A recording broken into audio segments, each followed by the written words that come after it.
The human brain is not a thinking machine that feels, it's a feeling machine that thinks. Humans have this innate desire to seek a sense of control.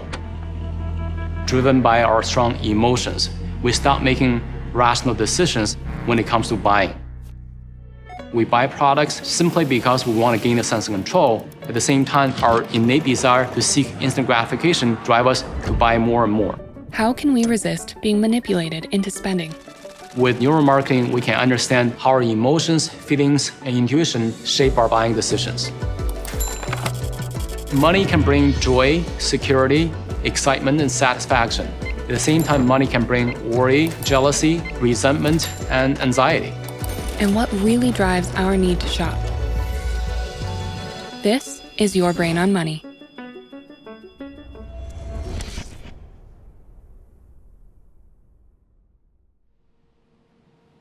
This is Terry Wu.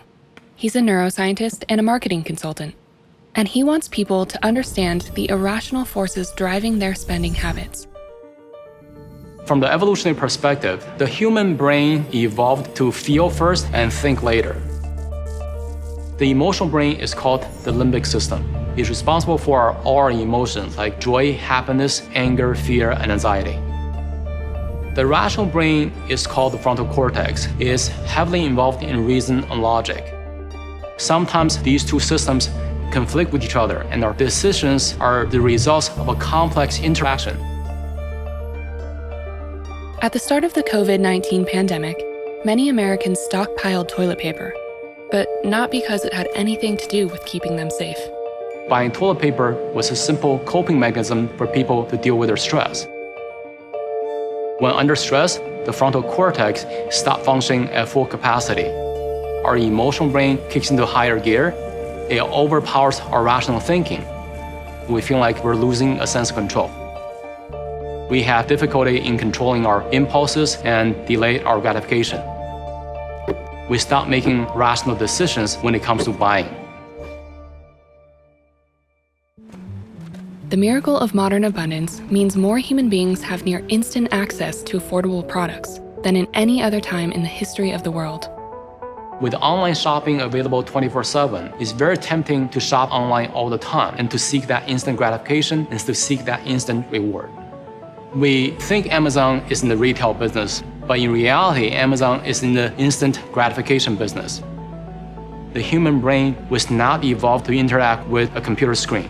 The human brain was evolved to interact with other humans. Shopping is often easy and cheap. It makes sense that human neuropsychology might not be prepared to effectively navigate the constant deluge of social media shopping ads and one-click purchase buttons. Many companies subtly use crowd influence to nudge us to buy products. Imagine you try to buy a microphone for your computer. Amazon helps you make that decision by showing you the best sellers, the Amazon's choice, and those products that have the highest ratings. So Amazon pretty much has made that decision for you before you even went to Amazon.